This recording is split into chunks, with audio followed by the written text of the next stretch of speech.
Salutations from space and aloha from Earth, friends. This is Gemini Brett. We were looking at a gigantic eucalyptus that I photographed yesterday in Pinole Park, Pinole, California. That's North Bay. I think we're seeing some significant evidence of ghosting, which happens in an HDR photograph. I didn't see that yet, but maybe we're going to feel a little ghosty today. Importantly, why I wanted to share this strong eucalyptus. For one, it's said to be an invasive species. Well, it's said to be an invasive species because it is. It's not native to this land. It came with the Spanish, who certainly were an invasive species themselves, weren't they? And the eucalyptus has just taken over. This does not mean that it's not a magical and powerful and beautiful and medicinal plant, I mean, did it come for a reason despite how it came here? Let's tune into baby eucalyptus together. Look at that beautiful, like pale green. You just don't see that anywhere else. I mean, I guess that color must be called eucalyptus, right? Beautiful. Here we see this just tunnel of eucalypti who grow so tall, some of them thick when they have space to do so. But when they don't, they just grow tall and reach for the light.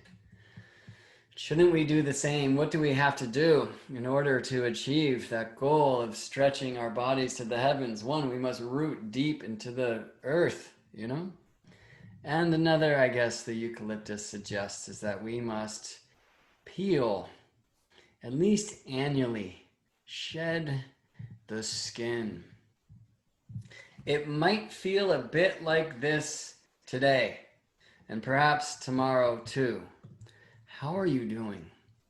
I want to read a thing I wrote some time ago, not long ago, actually, and I wrote this while walking through Pinole Park, and in kind of a Martian experience and kind of in a Libra first quarter moon experience. So I guess I wrote it in the right vibe, but it's impossible not to project our own personal experiences and probably our own charts when we speak as astrologers about global themes, right? But I'm currently the lunation guide for Astrology Hub's Inner Circle. Join us there. I'll put a link in the comments below. It's been great. But one of the tasks, if you will, is to write a daily cosmic update about a significant planetary happening. And of course, there's so many every day. And some days are stronger than others. And today is one of those. So this is what I wrote for June 27th. And I called out specifically 6:45 p.m. Pacific because that's the time when the moon in Libra will square the sun. And what I wrote is that first quarter Libra moon watches Mars come home to Aries. You're ready to launch that rocket ship, but resist the urge to rush. Let Mars' sextile with retrograde Saturn remind you pace wins the race, for there is serious tension in the other's air today. Patience is the game. Hold space, then wisely choose what to say, what not to say, and what not to say. Okay, why all of that? Well, my friends, to the charts. Here in this video, I get to share a little bit more, right? There's always so much happening, so many notes in the celestial symphony. So many harmonies are heard in the way that they are aligned to one another, these different instruments, Some of these alignments are very consonant. Some are very dissonant, And show me a beautiful song that doesn't have some tension, and I will show you a song that sucks. Pardon my turn of phrase there, right? So why? Because tension and release, that is the name of the game when it comes to harmony. Harmony, that's a word that tends to resonate with Libra. Reality, at least devotion, desire, doesn't it, right? A sign where this moon will find her way to pretty soon in a theater called You, and we find that moon in Libra aligns to the asteroid goddess Juno, who is often considered to be a representative of the Libra ways. Of course, Venus traditionally is said to hold that title, and We see this trine actually of the Libra Moon and Libra Juno with Gemini Venus. Beautiful thing. In fact, at this time, according to the beautiful old technique called translation of light, Moon will be translating the last aspect she made Ptolemaically to a visible planet, and that is the trine with Gemini Venus. She will be translating that energy into the square with the sun. Well, squares are tension, friends, but tension for the sake of resolution. And in fact, you've got it right there. So there's a tension between Libra and Cancer that we call the square. And in my music map, that exact square, it sounds a lot like this. Libra, Cancer.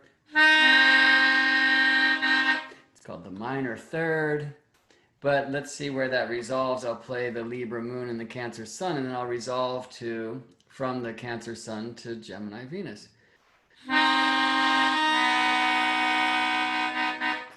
Maybe sounds a little more apparent up here.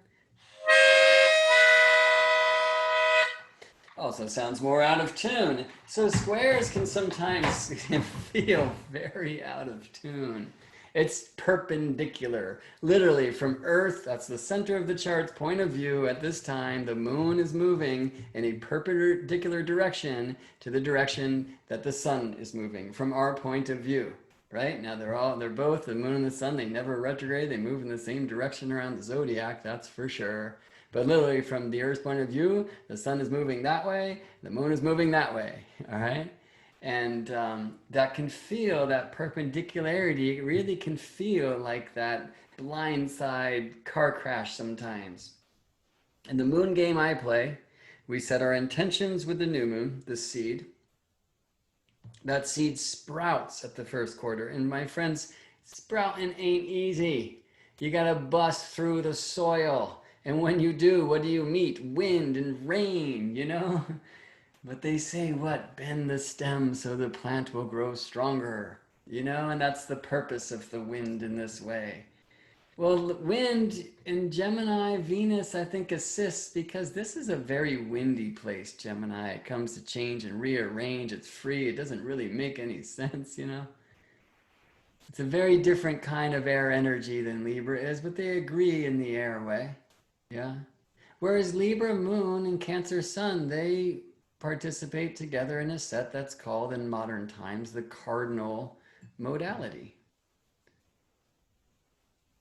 And interestingly, the so-called hard aspects, which are conjunction, square, and opposition, I prefer to say activating aspects.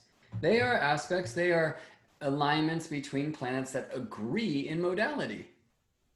So somehow an agreement in element, right? We say good, you know, easy, benefic. But an agreement in modality, we say hard. Why? It's air, Libra, and water, Cancer, they just do things differently. For the cardinal signs, in my opinion, and this includes Aries, and I'll get back to that, they are about others, right? So Libra, most known for this truth, right? It is othership, relationship. But Cancer is others like my baby, my family, right? And Capricorn, my crew, my people, my tribe, right? How's Aries work? Let's get back there. But just understand that Libra does others in a very different way than Cancer does others. For Cancer, my baby, I will nurture you, the science of the water. I'm here to help you grow, right? That is in its very nature a hierarchical relationship. You do not ask the 2-year-old how to teach you how to cross the street. You do not say yes to everything they point to in the store, right?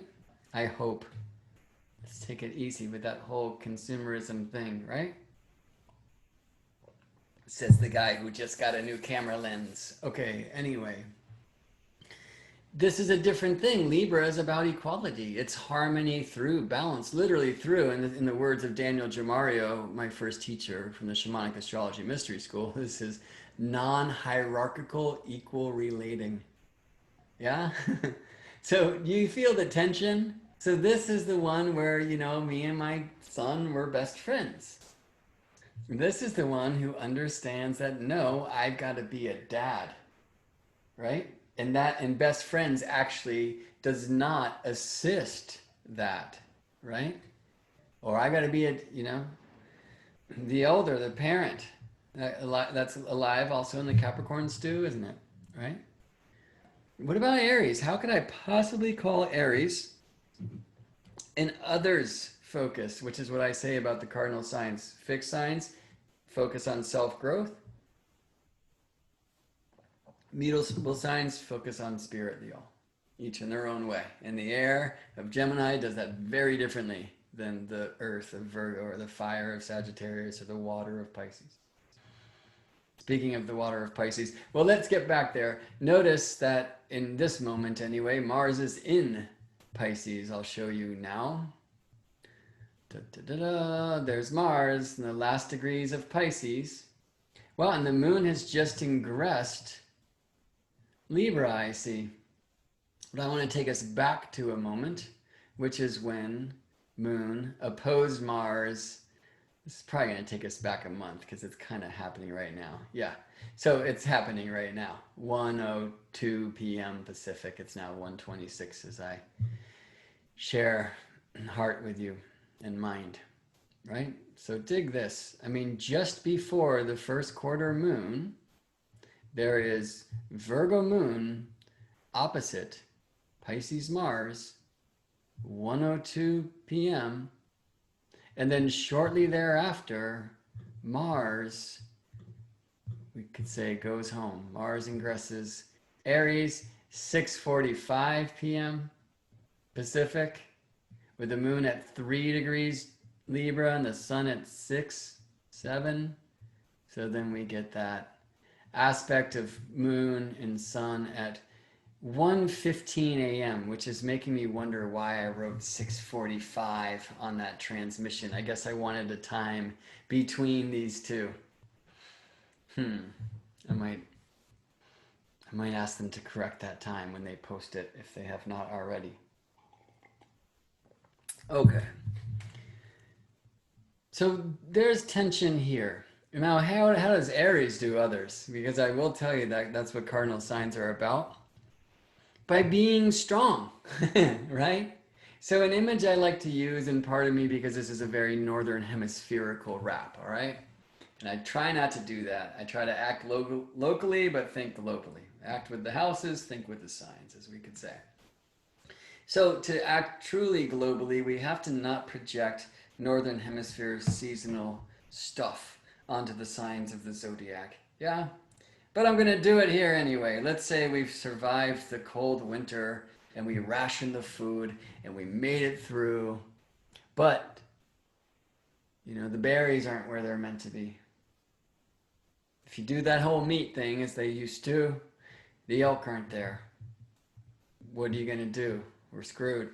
Let's say we've preserved enough, we've rationed enough food, so we've got like 2 days left.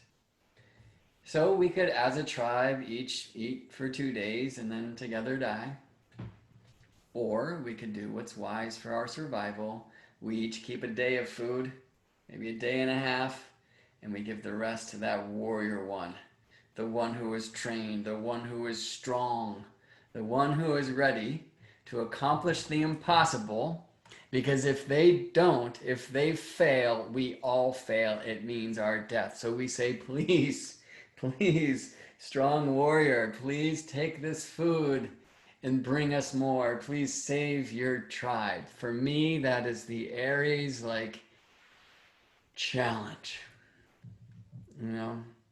And we say independence. Well, it's because to cultivate this type of strength, to be able to take that type of responsibility on as an honor, to succeed there and to succeed in anything, we must do it out of passion, not out of fear.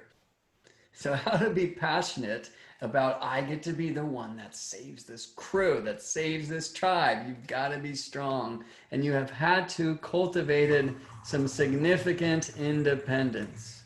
All right. But look at the independence of the true warrior.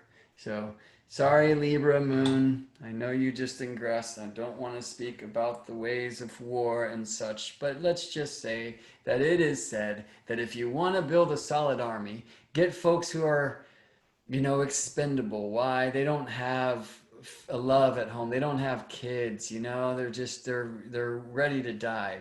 Bullshit, right? If you want to build an army, get people who have something worth fighting for. And that means they have family, right? They have nation and pride, if they are connected to something. It's not just that one who's out sitting alone on the mountaintop. That happens in a very different place in the zodiac. Yeah. It is that one who is in it, committed in the magic of the mundane, in developing the power of self for the crew, for the team. I will say that's what our first house is about. We're not meant to know it, right? But what are we? We're spirit. We just forgot that. So we can do this thing. For you, it's, your persona. For me, it's a Brett. If I do Brett as well as I can, if I feel and heal and know and grow, the whole thing grows. Right? I don't do it for that reason. I do it to grow me, right? And I'm going to have to shed my skin if I want to be the tall growing tree. And shedding ain't easy. And sprouting ain't easy. All right. So, independence. Right? Let's talk about that mountain climber, something that we often associate with Aries, and why so much time with Aries. Because Mars is coming home, y'all, and Mars is going to stay in Aries for some time. Why? Because Mars will be stationing retrograde in the sign of Aries, and later direct in the sign of Aries after about 2 months of backwards travel through the signs and the constellations of the zodiac, as Mars does every 24 to 26 months. Staying in Aries, and according to the old ways, this is Mars's joint. This is his home, one of the two domiciles of Mars, the fiery, diurnal home of Mars, So we should expect to be feeling more strength, feeling more energy to start a thing. And hence, you're ready to launch that rocket ship. And we're going to feel more anger and aliveness and heat and rage, and we will see that in the world without to reflect our worlds within. And if we don't express it, expect to see more of it. That compresses you, or feel, that's not even the right word. That's a Saturn word. That it feels like it's attacking you, agitating you, right? So use your fire consciously. Grow, shed, grow, right? Don't just try to rip others' skins off. Okay. And try to awaken them on their growth path. No, the role of the sacred warrior is not to shake people awake, but rather to what? To keep the fire warm so that they can rest peacefully and awaken at their own pace with the vision intact that will set us free. Because when you shake the sleeper, you rob them of their dream. We are awakening. And my gosh, may we please protect the sleeper in us too. May we be the day and the night. May we be Mars and the moon. That's a stretch if you are a student of traditional astrology and sect, where moon and Mars are both said to be characters of the night. That's a surprising thing for us to hear about Mars, who is hot and dry, and Mars, who modern astrology has kind of disconnected or separated from Scorpio, the nocturnal home, right? My friend Jason Hawley, I love how he says it. He says Mars's gig is he's the protector of the night. He's going to keep the armor alive, to keep the investigator from seeing the hidden things of the dream night being.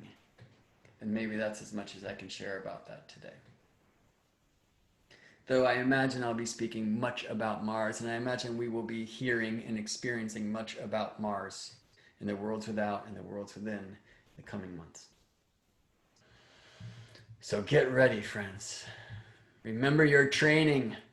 Now, the one who climbs the mountain, the explorer, is doing it for the team. She's doing it for the team. Small leap for man, a giant leap for mankind. The scout. You think that's easy? Scouting ain't easy. You're doing it for the crew. You're subjecting yourself to potential death so that the crew won't fall off the cliff, right? Or get ambushed in the night or whatever it is, yeah? The warrior, the true warrior, is fighting for something she believes in, he believes in, they believe in, right? Committing themselves to climb something that's worthy of it. And what is worth fighting for, Mars might ask us at this time. How does the Libra Moon feel about that? Not so cool, you know? How does Cancer Mars feel, or Cancer Sun? And we are in this Cancer eclipse lunation, right? So the seed was planted in Cancer, home, family, traditions, mannerisms, family values. Also, though, your people. I mean, the country sometimes looks a little more Capricorn. I don't know. And we will see significant nationalism. We're seeing it, right? Identity politics, right? We saw this in a huge way when we last had a solstice, a Cancer solstice eclipse, which was June 21st, 2001. Now understand that there are echoes of that time that are reverberating in the sound of the now. And in the sound of the now, Mars comes into Aries to square that point of the eclipse seed at a very important time when the moon on the square helps that seed sprout, and sprouting ain't easy. So expect to feel some tensions in the realms of the mundane. The mundane is magical. Now, importantly, it is a Virgo moon opposing a Pisces Mars squaring the lunar nodes. So we have a mutable grand cross here. Well, let's see. Moon opposite Mars. In this moon opposite Mars chart, right? The analytic, the last degrees of Virgo Moon, Pisces Mars, Sagittarius South Node, and Gemini North Node. Okay, that is a spiritual portal of crisis for tension and resolution.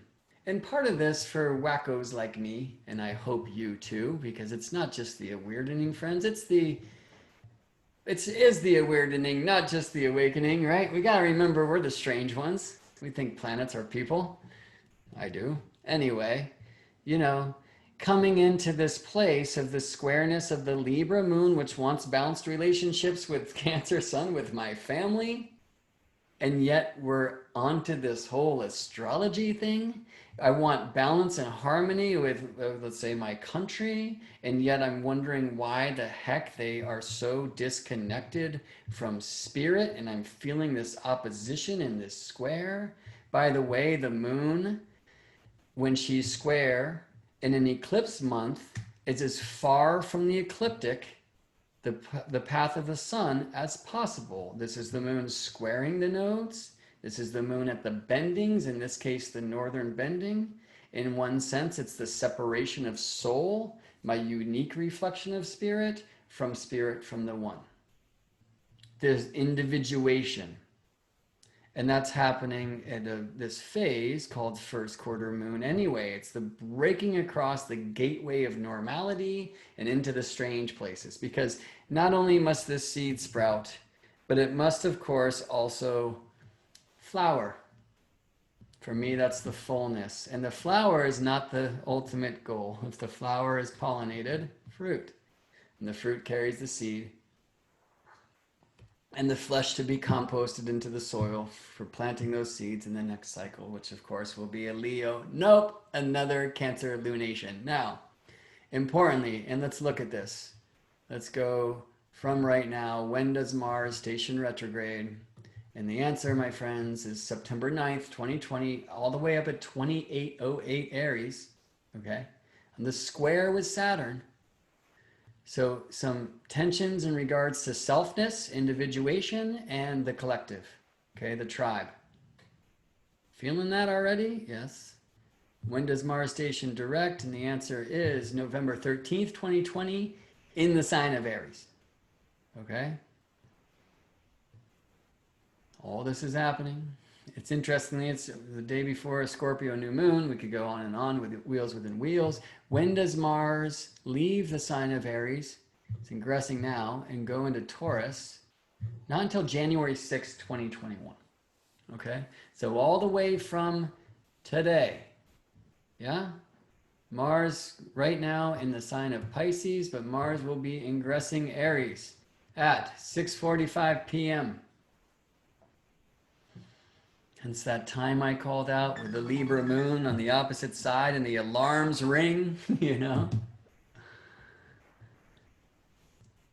This is tension in the mundane realms.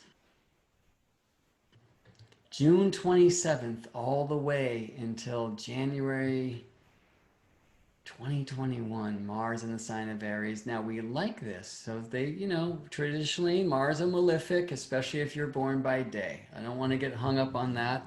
But people often ask, well, if he's a bad guy, is he worse when he's in Aries at home, or is he better? Well, how do you feel when you're away from home? You're more easily triggered in some regards and much less easily triggered in others, right?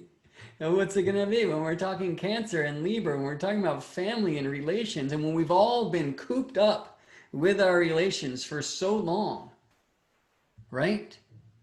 Then we're more tense in the house, perhaps, than we would be out exploring the freedom. I think the Mars Sagittarius sextile of this ingress encourages freedom in any way you can find it, and we can find freedom in the mind.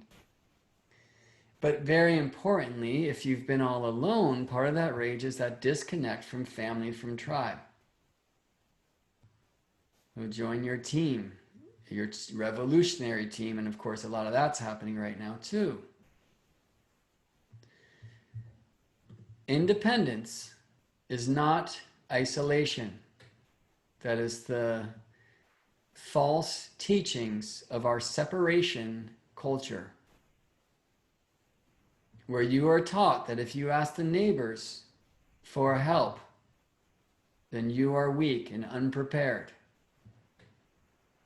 We are being forced into separation now, this versus that, divide and conquer as it's always been, and very importantly, the fear that would say, even like when I'm out on a walk and I say hey to someone in a mask, they feel like I'm projecting some virus into their eyes from across the path, so they look away.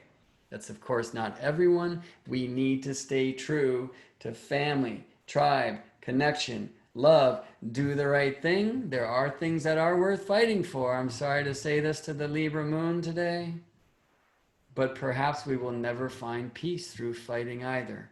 It's a confusing thing with these squares. There is separation of soul and spirit. Well, that's the gig of the Earth game. Feeling that abandonment by all that is, feeling that disconnection, and returning to it consciously, purposefully. How do we grow into the heavens? We root into the truth of the lineage, the soil of the home and youth, regardless of if it was full of nutrients or full of toxins. That's where we are growing from. And we reach the branches to the heavens and offer our fruits to the others. And that requires strength, insulation. Right? So independence, not isolation. Independence, insulation, right?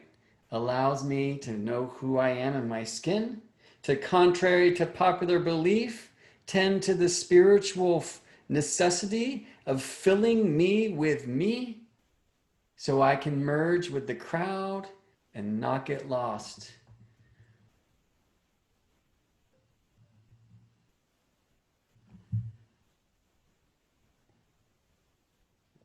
Remember to drink plenty of water, to find ways to keep it cool, because you can expect, my friends, to be agitated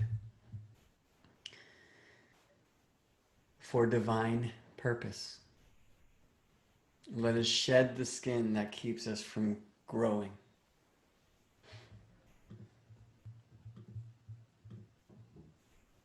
Love and planets to you, friends. I'll see you in the forest. This is your friendly astronaut, Gemini Brett, signing off.